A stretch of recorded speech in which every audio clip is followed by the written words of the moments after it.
उसको रोकने के लिए जितने भी विचार आते हैं वो सब कांटे हैं, क्योंकि आप तो अनलिमिटेड हो, आप रोल को अनलिमिटेड वे में एक्सपैंड कर सकते हो, बट जो चीज आपको संकीर्ण कर दे, समेट दे। एक था कि हम एज अ ब्राह्मण जब हम ज्ञान ले रहे थे स्थूल में, तब हम समेट रहे थे, क्योंकि हमें तब जीरो में पहुंचना था, नथिंग में पहुंचना था, क्योंकि रोल के अहंकार को, ईगो को खत्म करना था। तो हम लोगों ने बाहर से सब छोड़ दिया, सब खत्म कर दिया और अपने को जीरो तक लाए, सारी ईगो और आइडेंटिटीज उतारी। लेकिन जब उस शांति को, उस साइलेंस को, नथिंगनेस को टच कर लिया और उसमें जीने लगे, तब आपका रोल जब एक्सपैंड होने के लिए तैयार होता है दोबारा से, तो फिर उसमें जो पुराने बचे हुए छोटे मोटे कांटे हैं, संकल्प है, संस्कारों के, बिलीफ के, डर है, वो आपको रोकते हैं। तब आप अपनी उस सुप्रीम नथिंगनेस की कॉन्शियसनेस को याद करते हुए, भले आप नथिंग हो बट आप एवरीथिंग भी हो।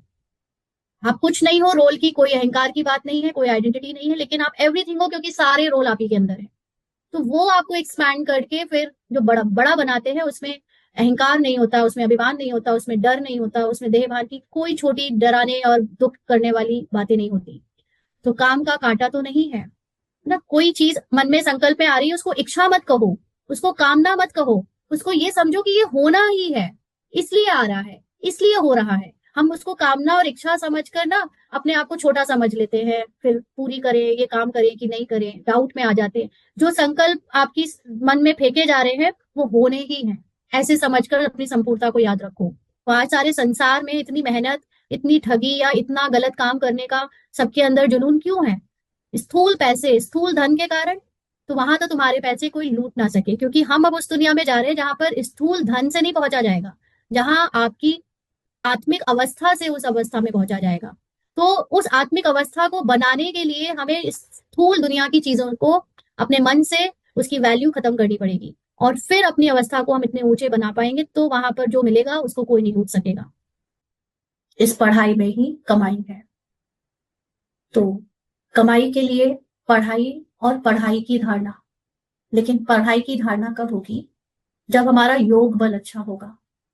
योग बल का मतलब है अपने आत्मा होने का एहसास, अपनी आत्मिक अवस्था की जो अनुभूति है, उस अनुभूति में ही हमको इस पढ़ाई की गहराई और पढ़ाई की सूक्ष्मता धारण होती है। नहीं तो लॉजिकल बुद्धि से हम पढ़ाई को कितना भी जान लें, कितना भी हम पढ़ाई के बारे में डिटेल की लेने की कोशिश कर ले और लेते रहे, लेकिन जब कोई बात आएगी, जब कोई परीक्षा आएगी, तो क्योंकि अपना योग बल जमा नहीं होगा, अपनी आत्मिक अवस्था का एक्सपीरियंस नहीं होगा, और उस एक्सपीरियंस आत्मिक अवस्था के कारण पढ़ाई की धारणा नहीं होगी। पढ़ाई तो होगी, पढ़ाई याद भी आ जाएगी, लेकिन पढ़ाई को सच मानकर उसे उस समय जीने की शक्ति नहीं होगी, तो वो परीक्षा में फेल हो जाएंगे। इसीलिए इस समय कमाई का मतलब, जैसे बाबा ने कहा ना, एक एक बिंदु लगाते जाओ, यानी एक एक सेकंड की भी याद जोड़ते जाओ, जमा करते जाओ।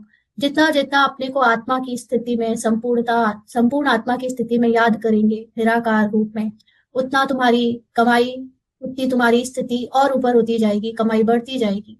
तो ये पढ़ाई को वास्तविक रूप से जानकर, समझकर, धारण करने के लिए हमारे अंदर योग बल का जमा होना भी बहुत जरूरी है।